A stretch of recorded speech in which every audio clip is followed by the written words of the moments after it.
Hello my dear students, today I will teach you 8th history chapter 3rd ruling the countryside. Ruling the countryside के अंतर्गत system of land revenue collection को मैं बताई थी।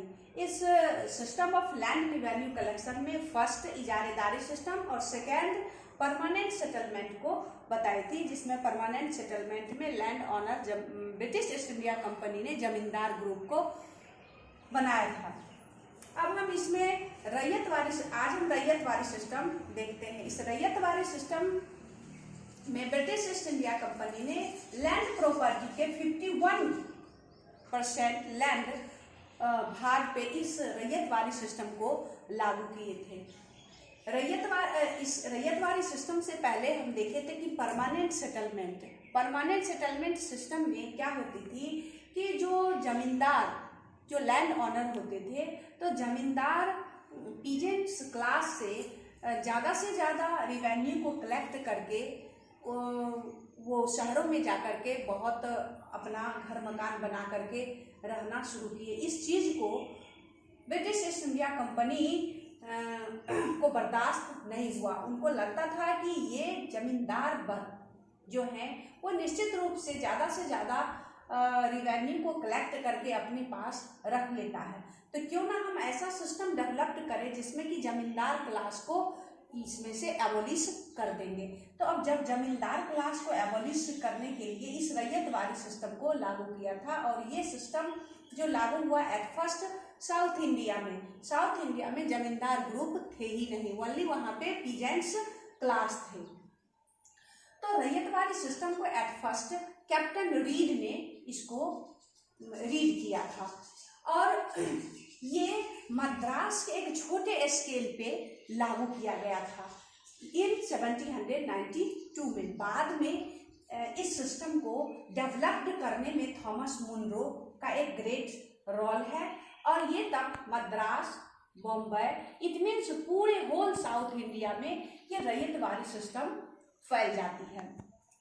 और ये रैयतवारी सिस्टम के अनुसार जो रिवेन्यू फिक्स किया गया था according to the fertility of the soil, यानी कि उस वहाँ की सॉइल की फर्टिलिटी के अनुसार रिवेन्यू को कलेक्ट किया गया था। अब और ये रिवेन्यू जो बार बार रिवाइज किया जाता था, चेंज किया जाता था, ये 20 और 30 ईयर्स पे इस रिवेन्यू को चेंज किया जाता था। अब यहाँ पे ब्रिटिश रिवेन्यू ऑफिसर्स जो थे वो बहुत ही करप्ट और क्या थे, एक्सट्रीमली स्ट्रिक्ट थे रिवेन्यू कलेक्ट करने में, जिसके चलते क्या हो गया, वहाँ पे पीजेंट्स क्लास जो उसमें एक पोवर्टी और मिजरेबल लाइफ उत्पन्न हो जाता है। कभी कभी वहाँ पे बैड मानसून हो जाते थे, जिसके चलते क्रॉप फेल्यूर हो जाते थे। लोगों पीजेंट्स क्लास के पास पैसे नहीं थे उसको देने के लिए, लेकिन इस ब्रिटिश ईस्ट इंडिया कंपनी बार बार मनी लेंडर या महाजन के पास भेजते थे टैक्स को जमा करने के लिए। तो क्या होती है, इस रैयतवारी सिस्टम भी पीजेंट्स क्लास को एक तरह से एबॉलिश कर देते हैं, यानी कि कभी कभी ऐसा होता था कि कृषक वर्ग के भीतर यानी कुछ स्टेट में फैमिन उत्पन्न हो जाती थी। तो अब ये रैयतवारी सिस्टम के बाद जो चौथा सिस्टम जो लागू हुआ था उसको कहते हैं महालवारी सिस्टम। तो महालवारी सिस्टम, महाल उसको कहते हैं विलेज, यानी कि ये गांव विलेज स्तर पे लागू किया गया था। खास करके Gangetic valley, north west provinces में, ये Punjab and parts of the central India में लागू की गई थी। और ये इस सिस्टम जो इंट्रोड्यूस किया गया था वो था हॉल्ट मैकेंजाई के द्वारा, और ये 30% land property of British east India company, यानी ब्रिटिश ईस्ट इंडिया कंपनी के जितने लैंड प्रॉपर्टी थे उसमें 30% लैंड प्रॉपर्टी पर महालवारी सिस्टम लागू की गई थी। इसके पहले हम जो पढ़े थे परमानेंट सेटलमेंट, तो परमानेंट सेटलमेंट में था 90% लैंड। फिर हम यहाँ देख रहे थे रैयतवारी सिस्टम में था 51%, और इस महालवारी सिस्टम में था 30%। तो इट मीन्स प्रतिशत यानी ब्रिटिश ईस्ट इंडिया टेरिटोरी में जितने भी उनके लैंड प्रॉपर्टी थे सारे पे परमानेंट रैयतवारी या महालवारी सिस्टम को लागू किया गया था। तो महालवारी सिस्टम में क्या होता था कि एक गांव के जो लैंड प्रॉपर्टी थे विभिन्न महाल में, जैसे छोटे छोटे महाल को एक करके इस प्रकार के महाल, और इस पूरे जो महाल होते थे इसमें जो उस गांव के जो हेडमैन होते थे, जो रिवेन्यू कलेक्ट करते थे, वो विलेज हेडमैन होते थे।